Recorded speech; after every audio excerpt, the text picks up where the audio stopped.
A la cátedra Lorencita Villegas. El día de hoy el tema del cual se va a hablar son masas mediastinales a cargo de Carolina Barrera, residente de cirugía pediátrica, y con tutor a cargo el doctor Juan Pablo Luenga, cirujano pediátrico oncólogo.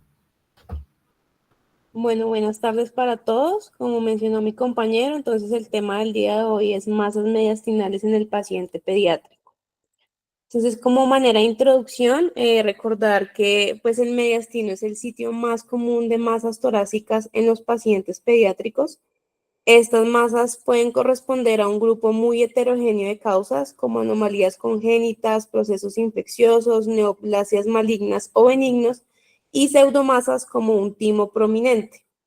Esto quiere decir que estas lesiones tienen un rango amplio que pueden ir desde un quiste benigno hasta una lesión maligna agresiva que pueda ser responsable de una morbimortalidad significativa. En los niños, estas masas mediastinales, el 75% corresponden a masas malignas.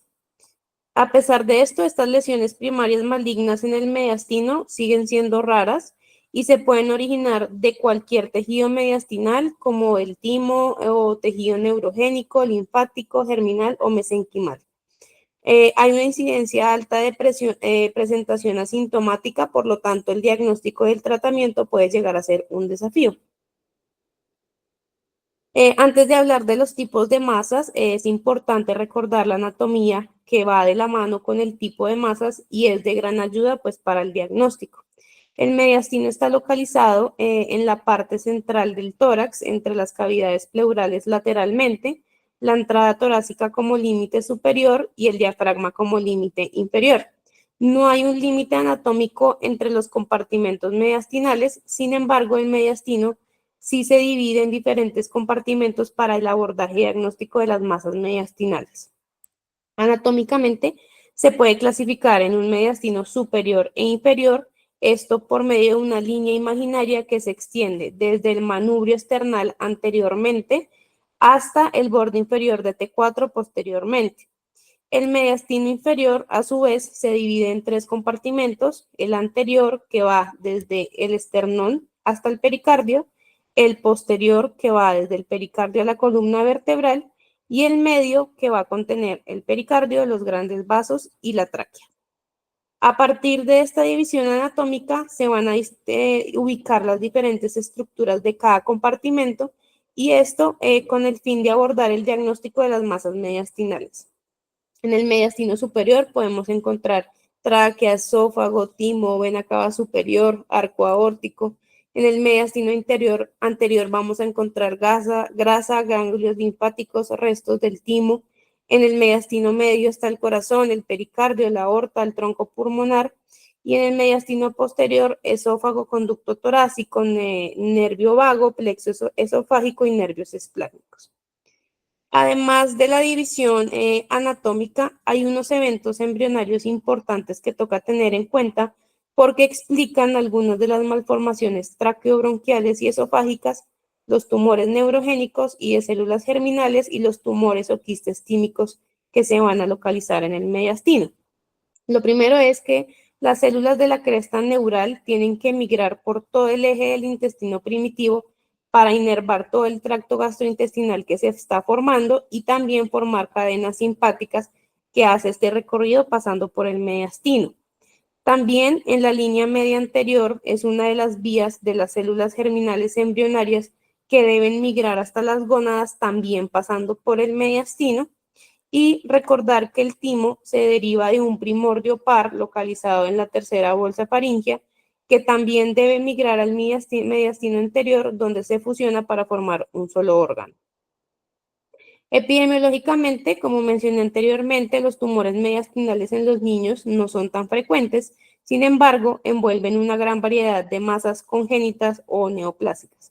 Su localización en alguno de los compartimentos mencionados anteriormente puede dar pista o clave sobre su naturaleza, y aunque pueden haber excepciones, en general las masas del mediastino anterior corresponden a linfomas o tumor de células germinales. En el mediastino medio pueden ser nódulos linfáticos, también podemos encontrar linfomas o quistes, y en el mediastino posterior, tumores neurogénicos o quistes del intestino primitivo. La mayoría, como mencioné, son de origen maligno y hasta el 40% de los casos se diagnostican antes de los 2 años. En cuanto a la presentación clínica, las masas mediastinales pueden llegar a ser un hallazgo incidental por imagen o pueden causar algunos síntomas dependiendo de su localización, el tamaño y la relación que tenga con las estructuras adyacentes.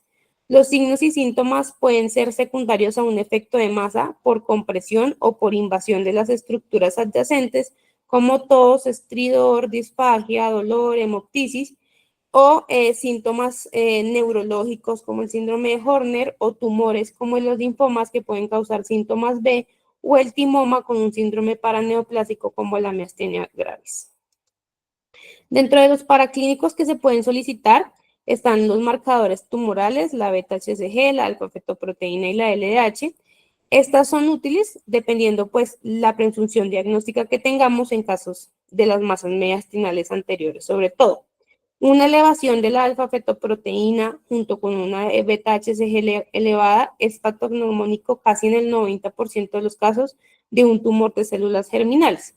Una alfa-fetoproteína elevada sola se puede relacionar con un tumor de células germinales no seminomatoso. Una beta-HCG sola también se puede asociar a un seminoma. Y la LDH, aunque no es específica, se eleva también en casos de linfoma. En casos de masas del mediastino posterior, digamos, se utilizan las catecolaminas en orina, se elevan en casos de neuroblastoma, sin embargo, pues, como vamos a ver más adelante, requiere de otros estudios. A pesar de la división anatómica que ya mencioné anteriormente, en la práctica clínica y con el uso y el avance de las imágenes, esta división ha tenido unas variaciones con fines prácticos, tanto para el diagnóstico como para el tratamiento. El método Felson divide el mediastino todo por hallazgos en radiografía de tórax en la radiografía lateral en 3 compartimentos, en el anterior, medio y el posterior. La Asociación Japonesa de Investigación en Timo, o YAR por sus siglas en inglés, propone una clasificación también del mediastino, pero basado por imágenes en TAC en sus cortes axiales, en 4 compartimentos: el superior, el anterior, que también lo llama prevascular, el medio o peritraqueoesofágico y el posterior o paravertebral. Recientemente, en el 2021, el Grupo de Interés Internacional de Malignidad Tímica adoptó una división del mediastino basada en hallazgos también tomográficos, que es la que actualmente más se utiliza, y lo que hace es dividir el mediastino en un mediastino anterior, que es el que se ve representado en azul como prevascular, un mediastino medio o visceral representado en rojo, o el mediastino posterior o paravertebral representado en morado.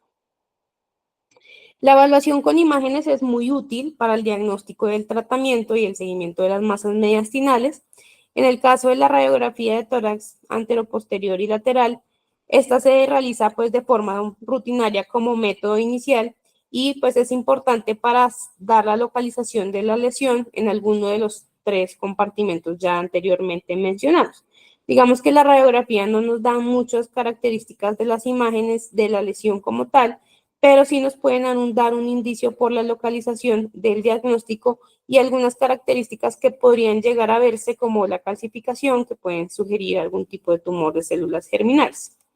Sin embargo, pues la tomografía es esencial y es el método diagnóstico más importante para la mejor caracterización de la masa, también para evaluar su extensión y la relación con estructuras adyacentes.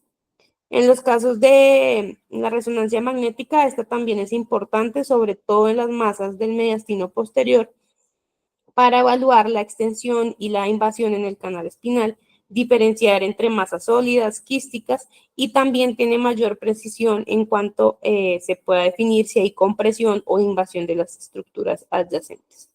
En el caso del PET scan, digamos que se utilizan los casos de linfoma, como veremos, digamos, más adelante. Es un método que se utiliza para la estadificación, para definir el compromiso de otras estructuras y pues para el seguimiento post-tratamiento. Como se mencionó previamente, digamos que la mayoría de los casos son asintomáticos o hay síntomas leves, insidiosos, pero también es importante tener en cuenta esas banderas rojas o el paciente que se presenta con alto riesgo, por algunas características clínicas o por imágenes que pueden ser disnea, colapso cardíaco, pulso paradójico, hipotensión, alteración del estado de conciencia o hallazgos en imagen como en tomografía de disminución del diámetro de la tráquea menor al 50% o que haya alguna obstrucción de la vena cava superior o la arteria pulmonar o hallazgos en el ecocardiograma como el taponamiento cardíaco o infiltración en tumor que pues, requieran un manejo urgente. De acuerdo con la localización de la masa, entonces se puede predecir el origen de esta. En masas del compartimento anterior o del mediastino anterior podemos encontrar lesiones benignas como teratomas, hiperplasia tímica o quistes del timo, o lo más común, lesiones malignas como el linfoma, tumor de células germinales o ya muy raro, tumores tímicos.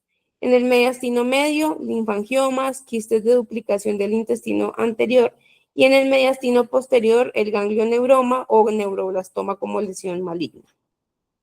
No todas las masas mediastinales requieren una confirmación histopatológica, por ejemplo, masas que se asocian a síndromes como la miastenia gravis en el timoma junto con una imagen muy sugestiva, se podría obviar la biopsia. Sin embargo, pues teniendo en cuenta que el linfoma es uno de los diagnósticos más comunes de las masas mediastinales en niños, sí es mandatorio el estudio con biopsia con el fin de poder caracterizar completamente el tipo de tumor, los marcadores tumorales, las características moleculares para dirigir el tratamiento, al igual que en los tumores neurales.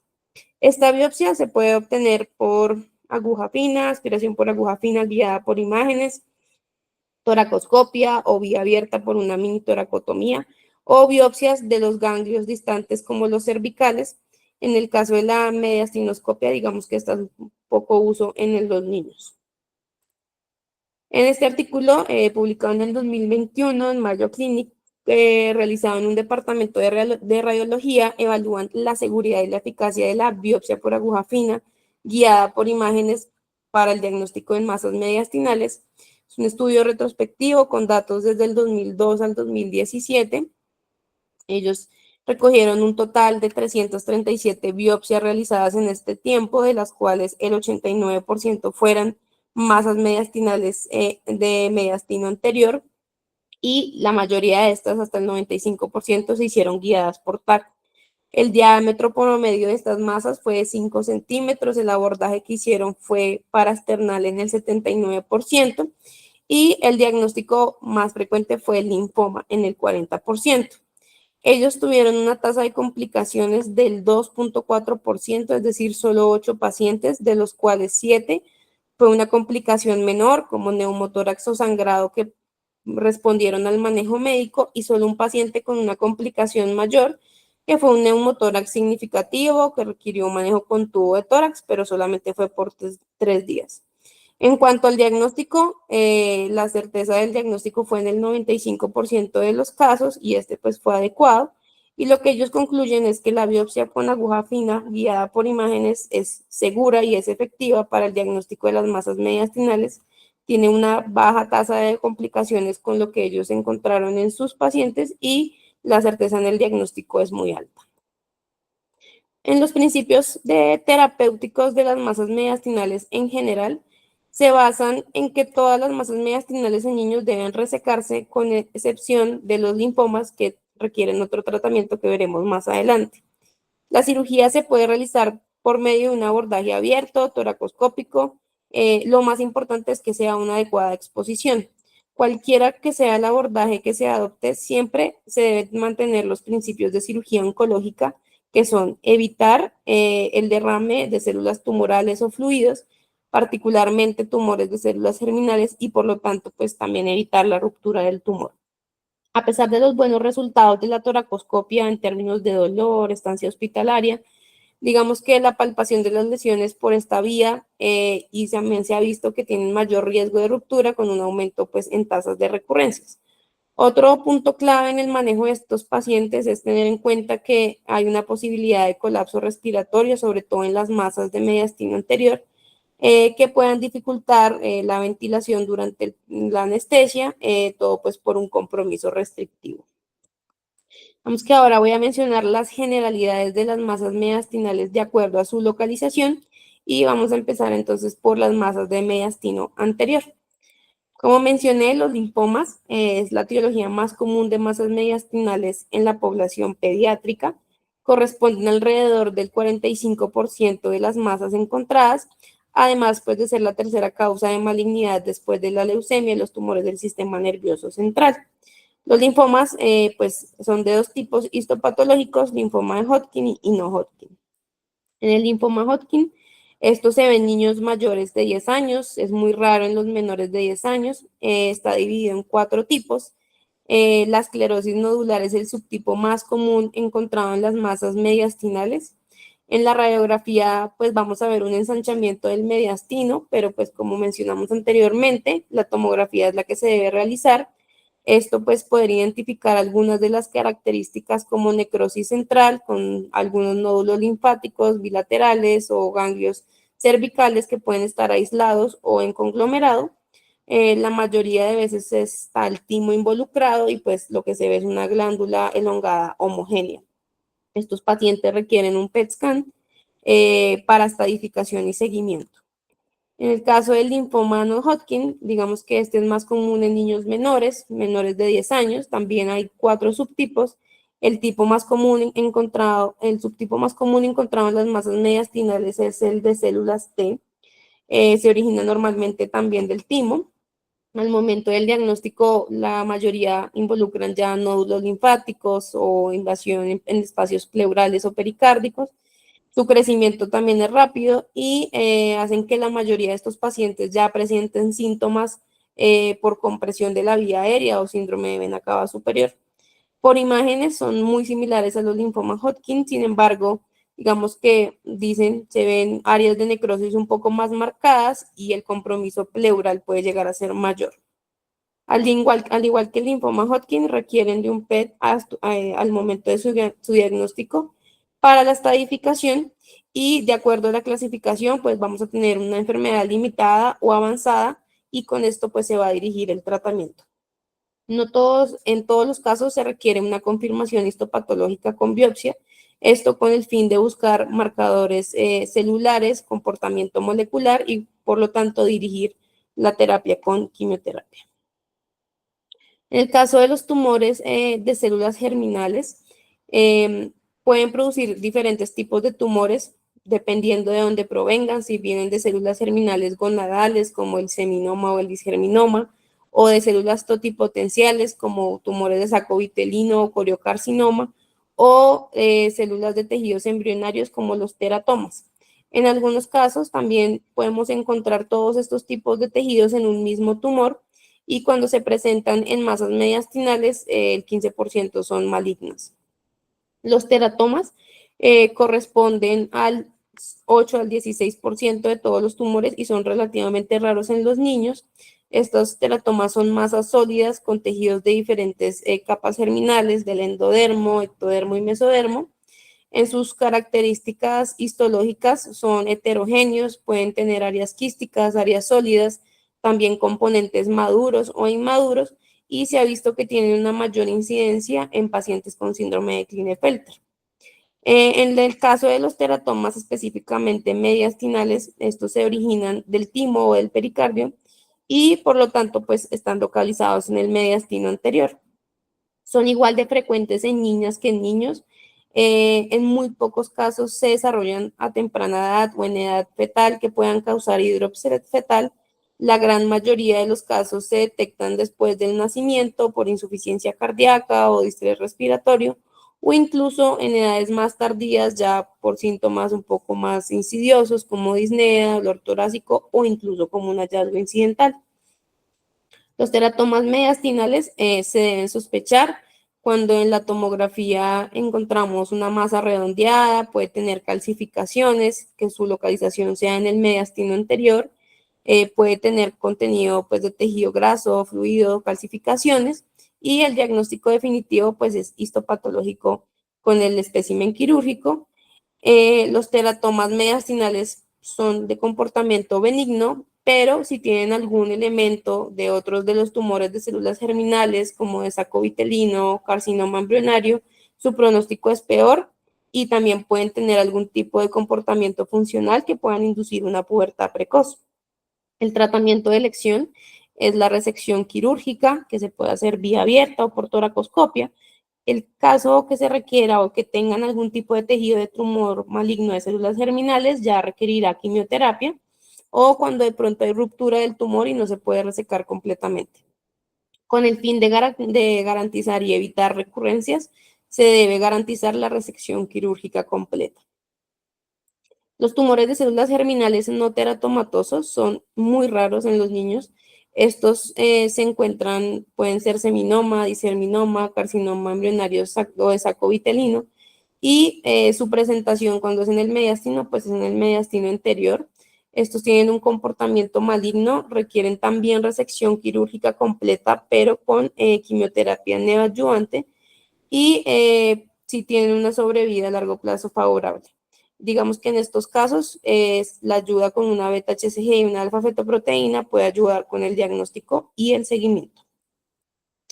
El timo, pues recordar, es un órgano bilobulado, está localizado en el mediastino anterior y juega un papel importante en la maduración de los linfocitos T. La apariencia por imagen del timo va a depender de la edad, la modalidad de imagen que se utilice, y es importante tenerlo en cuenta para evitar confusiones con una masa mediastinal real. En lactantes y preescolares, el timo es grande, rodea, digamos, la silueta cardíaca en las radiografías, y esta apariencia se puede ver hasta los 3 años.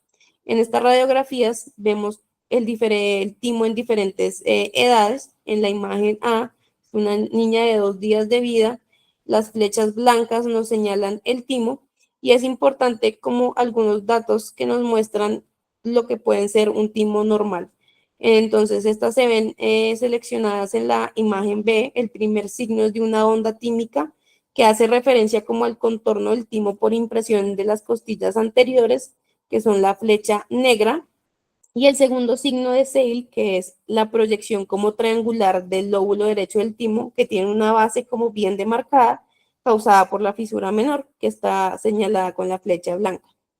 En la imagen C vemos un niño de 16 meses en el que aún se le puede ver esa sombra tímica, y ya en la última imagen, en la imagen D, ya es un niño de 6 años en la que ya no vemos esa sombra del timo. El primordio del timo en la etapa embrionaria, como se mencionó anteriormente, migra dejando un ducto timofaringio que se debe obliterar y debe desaparecer. Sin embargo, tumores o quistes pueden aparecer en este recorrido junto con otros tumores también dipoides o mesenquimales.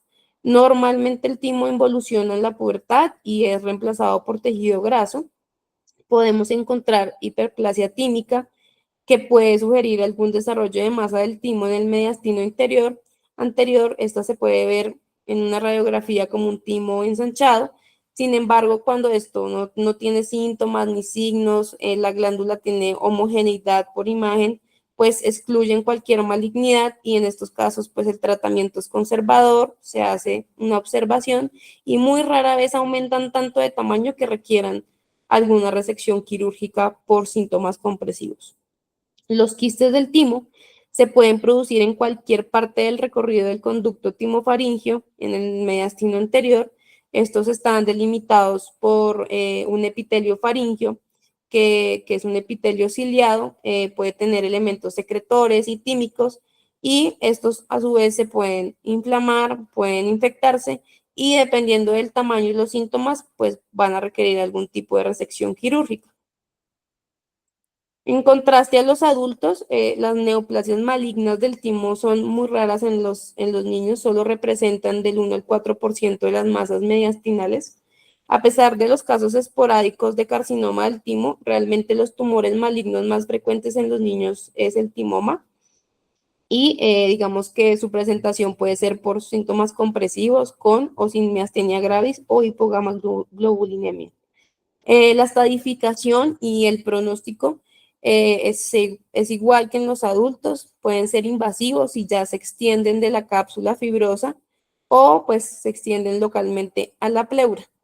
En la tomografía vamos a ver una masa con densidad de tejido blando, lobulada, puede tener algunas zonas de necrosis, Y en la resonancia, pues digamos, son hallazgos inespecíficos, pero pueden tener márgenes irregulares, un contorno lobulado, invasión vascular. En estadios tempranos, que estarían en estadios 1 o 2, la cirugía pues es el tratamiento de elección, y en casos de enfermedad localmente avanzada van a requerir quimioterapia neoadyuvante y reevaluar si pueden ser llevados a cirugía con posterior radioterapia. En el mediastino medio o el compartimento visceral, las masas que podemos encontrar son principalmente quistes de duplicación o quistes broncogénicos o de duplicación esofágica y linfadenopatías. Recientemente, pues se ha actualizado la clasificación de las malformaciones y los tumores vasculares, que han ayudado pues a mejorar el diagnóstico y el tratamiento de estas masas en el mediastino. Aunque tienen diferentes comportamientos y pues requieren un abordaje más individualizado, estas condiciones son muy raras que se localicen en el mediastino, y por eso pues los casos presentados pues tienen dificultades para el tratamiento. En el caso de los tumores vasculares, como los hemangiomas, por lo general estos son asintomáticos, y ya si son muy grandes sí pueden causar algún compromiso respiratorio. Si no causan síntomas, el tratamiento va a ser observación y seguimiento, porque digamos que la tendencia es que hagan regresión. Sin embargo, ya algún compromiso pues pueda requerir tratamiento, digamos que se ha visto el uso de tratamiento con propranolol o con esteroides. La cirugía muy rara vez es necesaria. El otro tumor vascular que se puede ver es el hemangioendotelioma. Este es peligroso, digamos, porque se acompaña con un fenómeno en el que hay una depresión masiva de paraquetas, esto pues aumentando el riesgo de hemorragia. Y aunque también es raro, digamos que los tratamientos que se han propuesto han sido sirolimus, vincristina o el seguimiento, pues obviamente por hematología. Ya la linfadenopatía, pues se puede ver en cualquier compartimento del mediastino. Sin embargo, su localización más frecuente es en el mediastino medio. Las causas más comunes pues van a ser secundarias a neoplasias, sobre todo en el linfoma, o causas infecciosas por tuberculosis o histoplasmosis. Digamos que también pueden ser secundarias a tumores en otros órganos, como el tumor de Wilms, tumor testicular o en los osteosarcomas. En la tomografía, pues al igual, una masa de tejido blando homogénea puede tener algunas calcificaciones, y digamos que cuando están asociados a necrosis central, pueden sugerir que estén asociadas, obviamente dependiendo de la clínica, a tuberculosis, como en la imagen que se ve señalada con la flecha negra.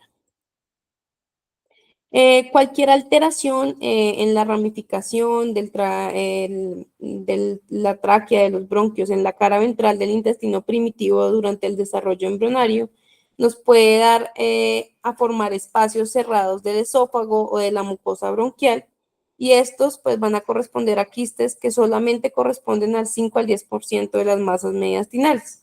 La gran mayoría de estos son asintomáticos.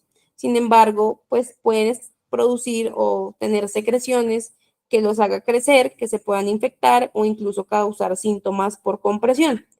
Cuando están localizados cerca a la tráquea o a los bronquios principales y tienen epitelio ciliado, se consideran quistes broncogénicos, que corresponden al 42% de los casos. La mayoría de estos se localizan paratraqueales o subcarinales. En la tomografía se ven lesiones con densidad muy baja o de tejido blando, que pueden contener algún contenido mucoso o de proteínas. Ya los quistes de duplicación esofágica son los segundos más comunes después de los broncogénicos.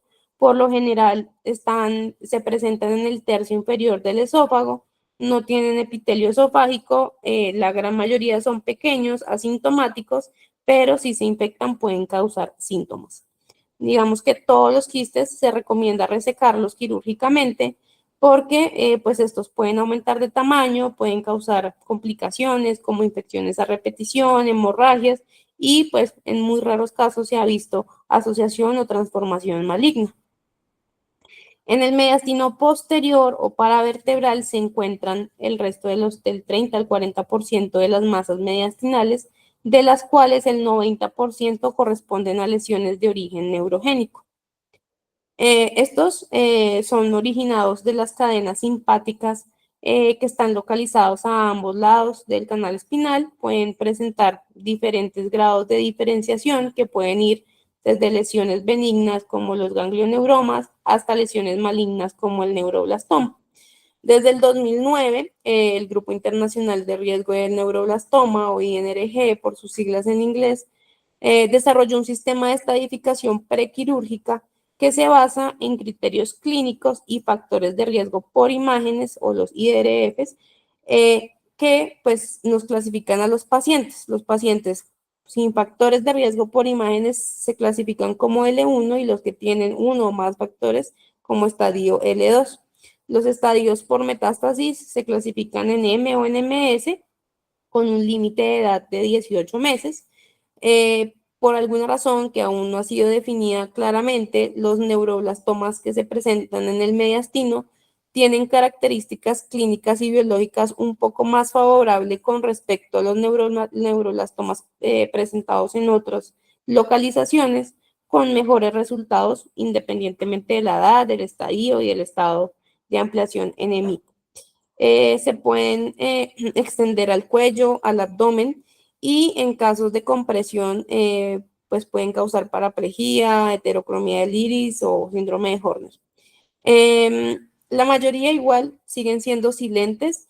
El tratamiento de elección, que va a depender del estadio, como les vamos a mencionar posteriormente, lo que requieren es una resección quirúrgica completa. El neuroblastoma es el tercer tipo de malignidad y tumor sólido extracraneal más común en los niños. La mayoría de los pacientes con neuroblastoma se diagnostican entre los 0 y los 4 años y su localización más común es en la glándula adrenal. Solo el 10 al 16% se presentan como una masa mediastinal. La presentación clínica pues va a depender del tamaño y de su extensión, y por lo general, digamos que entre los exámenes o paraclínicos que pueden ayudar al diagnóstico son las catecolaminas en orina, porque el 85% de estos tumores secretan catecolaminas y metabolitos que se pueden identificar en la orina. En la tomografía se ven masas de tejido blando paraspinales y en el 80% pueden tener calcificaciones. La resonancia magnética en estos casos es la mejor modalidad de imagen para evaluar la extensión, la invasión al canal espinal. Además, también puede identificar o invasión de la médula ósea. Por último, en la histología y en el análisis molecular son importantes para evaluar, digamos, el grado y el riesgo de malignidad o el riesgo del estadio de estas masas. Por lo tanto, la biopsia pues es obligatoria. Histológicamente, pues es un tumor que tiene células redondeadas, azules, están constituidos por unos neuroblastomas por su rápido crecimiento, que pueden tener zonas de hemorragia, necrosis, calcificación, y que para definir su pronóstico se utilizan marcadores como la ploidía del ADN, de lesiones y ampliación del oncogen enémica. Dentro de los factores de riesgo por imágenes que se han establecido por la INRG, se encuentran los siguientes, de los cuales, digamos, lo que hacen es describir la afectación o no de estructuras vitales en vía aérea o en estructuras vasculares. En el caso del tórax, pues en cualquiera de estos casos que englobe la aorta, sus ramas, que haya compresión de la tráquea, de los bronquios principales y que haya infiltración costovertebral, pues ya les da un estadio L2. Y también se puede ver como la extensión intraespinal que invada un tercio del canal, o que la señal de la médula espinal sea anormal, también nos daría un estadio L2. Esta es la clasificación que propone la INRG, que clasifica a los pacientes de acuerdo al riesgo, en un riesgo bajo, en un riesgo intermedio, en un riesgo alto, y de acuerdo al estadio, pues esto va a depender de que sea L1, L2, M, MS. También lo dividen por edad, por la histología, por las mutaciones como la ploidía o la ampliación del oncogen enémico.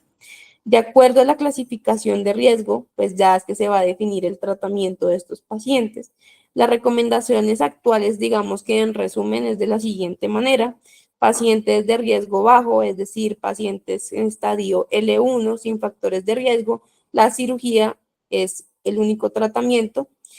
También se ha abogado por un manejo no quirúrgico mediante la observación, wait and see, debido a que es una alternativa, ya que muchos de estos tumores desaparecen. Digamos que hasta el momento los candidatos a este tipo de tratamiento son menores de 3 meses, pacientes menores de 3 meses que tengan lesiones menores de 5 centímetros, o ya en caso de que la masa persista a los 12 meses de edad o que muestre algún aumento del tamaño, ahí sí serán llevados a cirugía.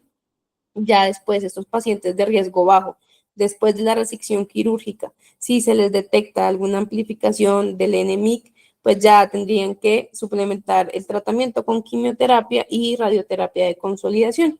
El resto de los pacientes de bajo riesgo de L2 que sean menores de 18 meses o que sean con metástasis limitadas al hígado o piel requieren cirugía, y se ha visto que la supervivencia es muy alta, hasta el 90%. Los pacientes clasificados como riesgo intermedio, es decir, ellos con estadios L1, pero que tengan una cirugía con ampliación amplificación del NMIC, o L1 mayores de 18 meses, o metástasis con pacientes hasta de 12 meses, estos pacientes van a requerir una quimioterapia neoadyuvante y una revaloración para mirar si se puede hacer la resección quirúrgica completa. Y ya finalmente, pues el riesgo alto, estos son pacientes L2 con amplificación del NMIC o para alguna metástasis en pacientes mayores de 12 meses. Estos pacientes ya tienen un alto riesgo de recaídas con alta mortalidad, entonces ya el tratamiento está dividido en 3 fases. Primero va la inducción de remisión con quimioterapia de alta intensidad y cirugía, ya después un tratamiento de consolidación que puede ser con radioterapia, y en la tercera fase un tratamiento de mantenimiento con inmunoterapia. En estos casos, pues la supervivencia, la sobrevida a los 3 años es del 63%. En el caso del ganglioneuroblastoma, digamos, este es un tumor como transicional, tiene algunas características benignas del ganglioneuroma y algunas características malignas del neuroblastoma. Típicamente, pues se ven niños menores de 10 años, su presentación clínica en el mediastino posterior solamente es del 41% de los casos. Los síntomas pueden ser inespecíficos o por compresión. En imágenes son masas heterogéneas, tienen algunas zonas o áreas de necrosis o de hemorragia, y ya pues histológicamente pues vamos a tener neuroblastos inmaduros con una cromatina en sal y pimienta, y células ganglionares ya con un núcleo excéntrico, que son las que están señaladas con las flechas. Los ganglioneuromas ya tienen un comportamiento benigno, se componen de células de Schwann y células ganglionares maduros. Estas lesiones por imágenes son más homogéneas y ya, a diferencia de los anteriores, no presentan áreas de necrosis. En esta tabla es como se comparan como esquemáticamente los neuroblastomas, los ganglioneuroblastomas y los ganglioneuromas. Vemos cómo de una lesión maligna el neuroblastoma, de ser lobulada, cambia a ser una masa benigna ganglioneuroma más demarcada, un cambio de la densidad de ser heterogénea a una masa más homogénea en los casos benignos, y ya las calcificaciones obviamente se ven más en los neuroblastomas con respecto a los ganglioneuromas. En este artículo, en el Medical Journal de este año, lo que se hizo fue comparar el abordaje de las masas mediastinales, esto en cirugía abierta versus vida asistida, realizado en un departamento de cirugía torácica en Turquía. Lo que hicieron fue tomar los datos desde el 2018 al 2020 y su objetivo era comparar los desenlaces peri y posoperatorios de pacientes que eran llevados a resección quirúrgica de masas mediastinales por cualquiera de los dos abordajes. Ellos encontraron pues un total de 62 casos, el 30 pacientes eran, se les hizo una resección vía abierta y por toracoscopia 32. La localización en más del 50% de los casos fue en el mediastino anterior. Dentro de los hallazgos perioperatorios, digamos que lo que fue estadísticamente significativo es que el tiempo operatorio fue menor en el grupo de cirugía videoasistida, la pérdida sanguínea también fue menor, y pues los tumores o las masas más pequeñas también fueron resecadas por cirugía mínimamente invasiva. Dentro de los hallazgos posoperatorios, el retiro del tubo de tórax fue mucho más rápido en el grupo de la cirugía videoasistida en comparación con la cirugía abierta, y también se pudo ver que los volúmenes y de drenaje en el posoperatorio fueron menores, y que estos pacientes que fueron llevados a cirugía por toracoscopia videoasistida retornaban a sus actividades diarias más rápido y con una menor estancia hospitalaria con respecto al grupo con abordaje vía abierta. Ellos concluyen que pues, el abordaje por cirugía mínimamente invasiva, videoasistida, es una buena alternativa en el manejo quirúrgico de estos pacientes de masas mediastinales, tienen buenos resultados perioperatorios en cuanto al tiempo quirúrgico, la pérdida sanguínea. En el posoperatorio también tienen mejores resultados, como menor estancia hospitalaria, menor tiempo de requerimiento del tubo de tórax. Sin embargo, pues obviamente esto va de la mano a la experiencia, la experticia del cirujano. Para concluir, pues recordar que estas masas mediastinales son un grupo heterogéneo de lesiones que pueden ir de lesiones benignas a malignas. Sin embargo, en la población pediátrica, la gran mayoría, hasta el 75%, son de comportamiento maligno. La anatomía del mediastino, recordar los compartimentos, es muy importante para poder, digamos, hacer un diagnóstico diferencial de la posible causa o naturaleza de la masa mediastinal. Estos pacientes sí requieren una imagen, que la elección es la tomografía. Cuando se presentan en el mediastino anterior, como sabemos que el 40%, la gran mayoría son linfomas, se requiere la biopsia para el diagnóstico. Las masas mediastinales pues requieren una resección quirúrgica teniendo en cuenta los principios oncológicos, excepto en los linfomas. Cuando se presenta una masa en el mediastino posterior, pues además de la biopsia, recordar que la imagen de elección en estos casos es la resonancia magnética, que nos va a dar una mejor caracterización e invasión del canal espinal, y pues que la toracoscopia, la cirugía mínimamente invasiva, es un abordaje seguro con muy buenos resultados, obviamente teniendo en cuenta la experticia del cirujano. Muchas gracias. Muchas gracias, Carolina, por esta gran presentación. En este momento abrimos un espacio para preguntas o apuntes que se quieran realizar.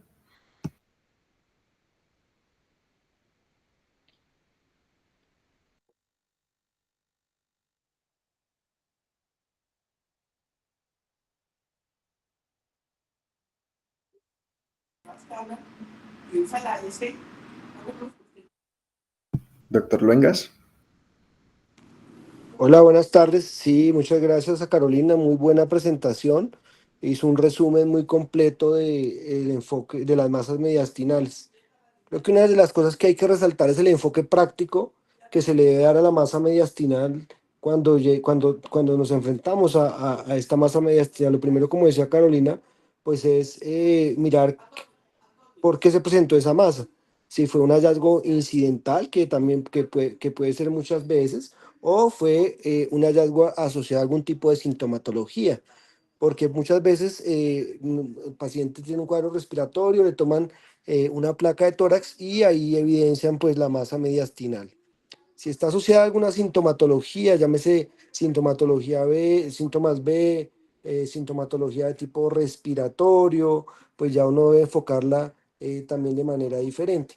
Entonces, ya sabiendo si fue un hallazgo incidental o fue un hallazgo asociado a algún síntoma, mirar el grupo etario, entonces saber que en los niños más pequeños, pues la presencia de, por ejemplo, el mediastino, en los niños más pequeños, los tumores de mediastino posterior son más frecuentes, en los escolares y los adolescentes, más o menos de mediastino anterior, que pueden ser tumores germinales o linfomas, y los de mediastino medio generalmente, como decía Carolina, se asocian a malformaciones de tipo congénita, y eso lo podemos ver en general en pacientes adolescentes o prepuberales, asociados a veces con disfagias o dolores cervicales, que en el estudio de esto pues pueden encontrarse este tipo de alteraciones. Una vez pues hecho esto, pues ya la radiografía y la tomografía, que digamos que es el gol estándar del diagnóstico para de identificar, del gol diagnóstico, diagnóstico, digamos, imagenológico, para identificar la localización del tumor y ahí poder definir. En los de mediastino anterior, ¿cierto? Como decía Carolina, las 4 T's, teratoma, timoma, el terrible linfoma y tiroides son los más frecuentes. Mediastino posterior, los tumores neurales y los de medio, los congénitos. El enfoque es muy importante con respecto a los estudios que debemos utilizar para el diagnóstico.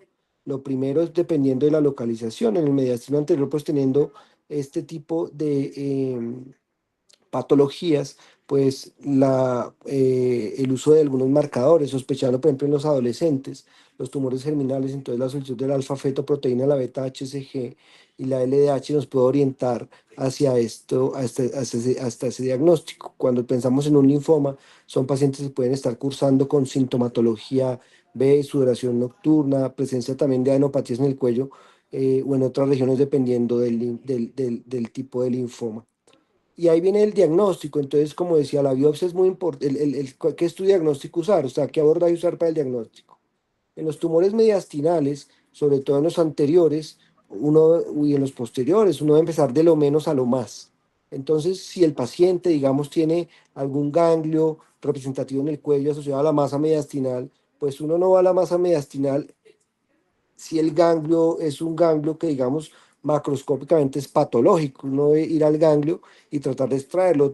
Otra cosa es si tú tienes unos ganglios cervicales pequeñitos que macroscópicamente parecen inflamatorios, pues uno no puede perder el tiempo yendo a sacar un ganglio, pues que no lo va a hacer. Y pues idealmente eso se hace con anestesia local por el riesgo del colapso pulmonar. El siguiente es mirar en la tomografía si el paciente tiene líquido pleural, porque ahí en esos bloques puede estar el diagnóstico. Entonces, una buena toracentesis puede hacer el diagnóstico de un tumor, sobre todo linfoproliferativo, que no solamente pueden ser los linfomas, algunas leucemias pueden debutar con masa mediastinal.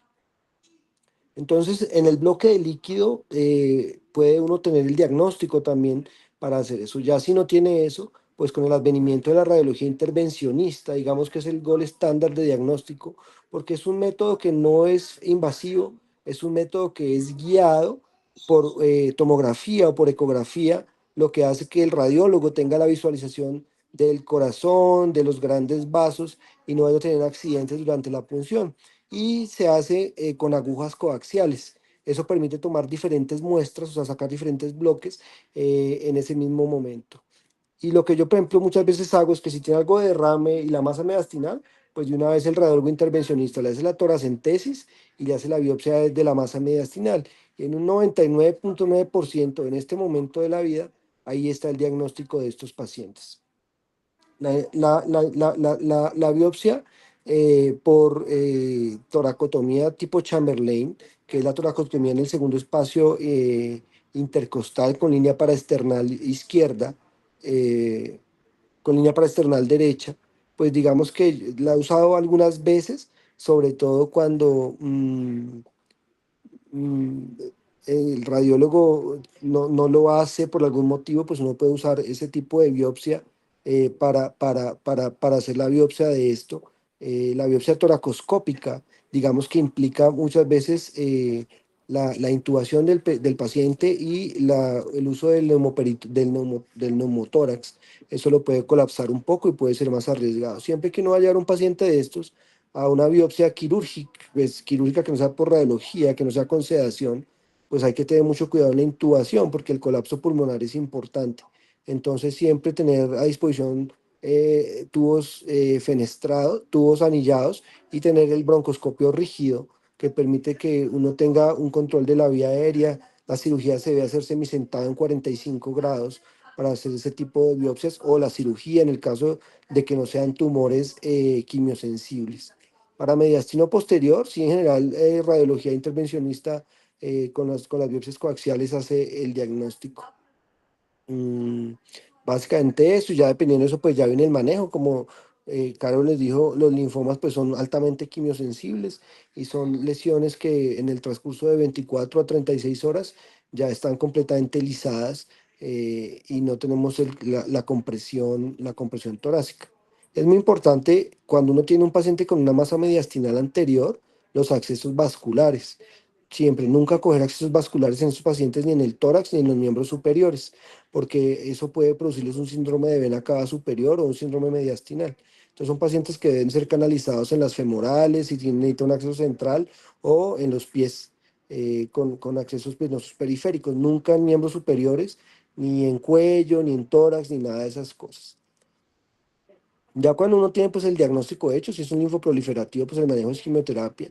El neuroblastoma, los de mediastino posterior, los neurales, pues depende de todas estas situaciones que decía Caro, si es resecable el momento, si tiene los factores de riesgo asociados, si la biopsia me muestra, por ejemplo, que es un ganglioneuroma, entonces pues la cirugía es ese. Por ejemplo, en ganglioneuroma muchas veces son hallazgos incidentales y son tumores que se encuentran en íntima relación, por ejemplo, con los grandes vasos, con la aorta. Entonces, digamos que en estos pacientes la resección completa pues no tiene razón de ser porque son altamente mórbidos en un paciente que no va a generar de un ganglioneuroma a un neuroblastoma ni a un ganglioneuroblastoma, porque ya el tumor maduro pues no va a degenerar, a diferencia del inmaduro que sí puede madurar. En cambio, estos ganglioneuromas, pues uno trata de hacer una resección lo más amplia posible, pero evitando comorbilidades, o sea, no pelarle la aorta ni alejarse del riesgo en esos pacientes.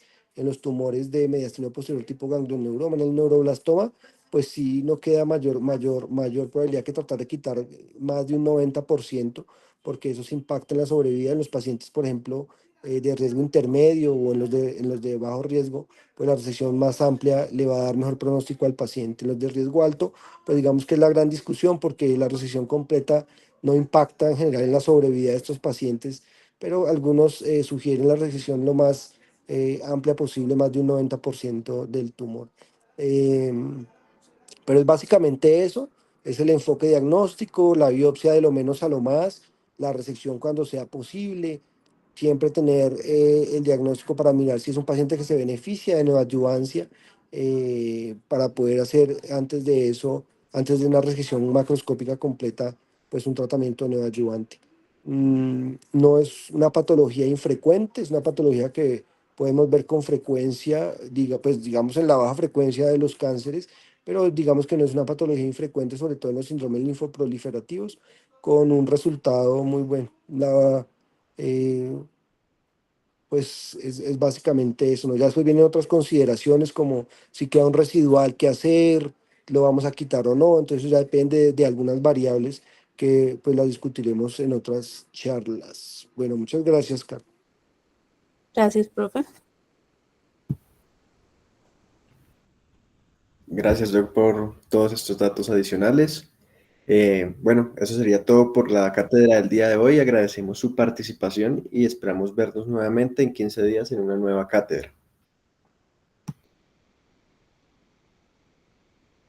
Gracias, buenas noches. Gracias, buenas noches. Gracias.